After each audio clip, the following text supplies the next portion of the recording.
ମୁଁ ଯାଜପୁର ଜିଲ୍ଲା କହୁଛି। 10ଟି ବ୍ଲକ 7ଟି ନିର୍ବାଚନ ମଣ୍ଡଳୀକୁ ନେଇ ମୋର ଜନ୍ମ। ଶିକ୍ଷା, କଳା, ସାହିତ୍ୟ, ସଂସ୍କୃତି, ଐତିହ୍ୟ ସବୁଥିରେ ମୁଁ ଆଗରେ। ହେ ଓଡ଼ିଶାବାସୀ, ମୋତେ ନେଇ କିଏ କେତେ କଟୁ କଥା କହୁଛ, ହେଲେ ବୁଝୁନ ମୋ ମନକୁ, ଜାଣୁନ ମୋ ଛାତିର ଯନ୍ତ୍ରଣାକୁ। ଆଜି ମୁଁ କହିବି ମୋହରି ବିଷୟରେ। ମା ବୋଲି ଭାବି ମୋ କଥାକୁ ଟିକିଏ ଧ୍ୟାନ ଦେଇ ଶୁଣିବ। ଯାଜପୁରକୁ କିଏ ପବନାତ, ପୁଣି କିଏ ଟାଉଟର ବୋଲି କହୁଛ। ଏଇଟା ଶୁଣି ମୋତେ କେତେ ଯେ କଷ୍ଟ ହେଉଛି ସେଇଟା ତମେମାନେ କେମିତି ଜାଣିବ। ଗୋଟିଏ ମା'ର 2ଟି ସନ୍ତାନ, ଜଣେ ଭଲ ଗୁଣର ହେଲେ ଜଣେ ଖରାପ ଗୁଣର ହୁଏ। ସେଇଟା ମୋର କ'ଣ ଦୋଷ? ମୋର ସନ୍ତାନ ଖରାପ ଗୁଣର ହେଲା ବୋଲି ମୁଁ କ'ଣ ତାକୁ ପର କରିଦେବି? ବହୁତ ସନ୍ତାନ ମୋର ବିଭିନ୍ନ କ୍ଷେତ୍ରରେ ରାଜ୍ୟ ଓ ଦେଶ ପାଇଁ ଗୌରବ ଆଣିଛନ୍ତି।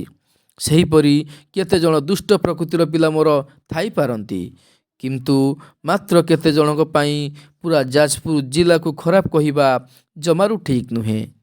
ମୁଁ ହେଉଛି ସର୍ବପୁରାତନ ରାଜଧାନୀ। ମୋ କୋଳରେ ଶିକ୍ଷା, ସାହିତ୍ୟ, କଳା, ସାମାଜିକ ଶିଳ୍ପାନୁଷ୍ଠାନ, ଡାକ୍ତରଖାନା, ମନ୍ଦିର, ନଦୀ, ନାଳ, ପର୍ବତ ଶୋଭା ପାଉଛି। ଅବିଭକ୍ତ କଟକ ଜିଲ୍ଲାରୁ 1993 ମସିହାରୁ ଅଲଗା ହୋଇ ମୁଁ ଏକ ସ୍ୱତନ୍ତ୍ର ଜିଲ୍ଲାର ପରିଚୟ ପାଇଛି। ସେଥିପାଇଁ ମୁଁ ନିଜକୁ ଧନ୍ୟ ମନେ କରେ।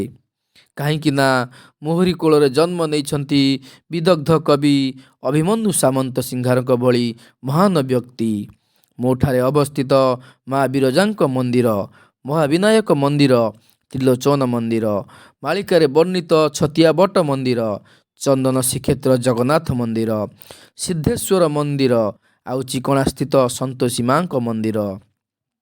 କେବଳ ସେତିକି ନୁହେଁ, ମୋ ପାଖକୁ ଆସିଲେ ରତ୍ନଗିରି, ଉଦୟଗିରି, ଲଳିତଗିରି, ଦଶାଶ୍ୱମେଧ ଘାଟ, ଅଶୋକଝର ଜଳପ୍ରପାତ, କୁସୁମା ପାର୍କ, ଲାଙ୍ଗୁଡ଼ି ପାହାଡ଼, ଓଳାଶୁଣୀ ଗୁମ୍ଫା, ଆଉ 123 ଫୁଟର ଧ୍ୟାନମଗ୍ନ ଶିବମୂର୍ତ୍ତି ଦେଖିବାକୁ ପାଇବେ। ପୂର୍ବକାଳେ ରାଜା ଯଯାତି କେଶରୀ ଏହି ସ୍ଥାନରେ ଦଶାଶ୍ୱମେଧ ଯଜ୍ଞ କରିଥିବାରୁ ଏହାକୁ ଯଜ୍ଞପୁର ପରେ ଯଯାତିପୁର ନାମରେ ନାମିତ କରାଯାଇଥିଲା। ଏବେ କିନ୍ତୁ ଯାଜପୁର ନାମରେ ମୁଁ ପ୍ରସିଦ୍ଧି ଲାଭ କରିଛି। ବିଭିନ୍ନ ପୌରାଣିକ ଗ୍ରନ୍ଥରେ ଉଲ୍ଲେଖ ରହିଛି ମୋ ବିଷୟରେ। ମୋଠାରେ ବାସ କରୁଥିବା ଲୋକ ସମସ୍ତେ ପବନା କି ଦୁଷ୍ଟ ନୁହନ୍ତି। ସେମାନେ କେତେ ସରଳ, କେତେ ସ୍ନେହୀ, କେତେ ମେଳାପୀ, ପରୋପକାରୀ ସ୍ୱଭାବର ଥରେ ମିଶିଲେ ଜାଣିପାରିବେ। ନଦୀମାନଙ୍କର ରାଣୀ ବୈତରଣୀ ନଦୀ ସହିତ ବ୍ରାହ୍ମଣୀ, ବିରୂପା, ଖରସ୍ରୋତା ଭଳି ନଦୀମାନେ ମଧ୍ୟ ମୋ ସୀମା ଅଧୀନରେ ପ୍ରବାହିତ ହେଉଛନ୍ତି। କାହାରିକୁ କେବେ ମୁଁ ପର ବୋଲି ଭାବିନି କି ପାତର ଅନ୍ତର କରିନି। ଏ ଜିଲ୍ଲା ସେ ଜିଲ୍ଲା ବୋଲି କହି କାହାକୁ କେବେ ଅସମ୍ମାନିତ କରିନି। ଏ ଓଡ଼ିଶା ମୋର, ଓଡ଼ିଶାବାସୀ ମୋର ସନ୍ତାନ। ଯାଜପୁରକୁ ଭଲ କହି ଅନ୍ୟକୁ ଖରାପ କହିବା ମୋ ପକ୍ଷେ ସମ୍ଭବ ନୁହେଁ। ମୋ ପାଇଁ ସବୁ ଜିଲ୍ଲା ଭଲ, ସବୁ ଜିଲ୍ଲାର ଲୋକମାନେ ଭଲ। ମା ବୋଲି ଭାବି ମୋର ସମ୍ମାନ କର। ତୁମମାନଙ୍କର ମଙ୍ଗଳ ମୁଁ ସବୁବେଳେ କାମନା କରୁଥିବି। ରହୁଛି, ନମସ୍କାର। ଜୟ ମା ବିରଜା, ଜୟ ଓଡ଼ିଶା।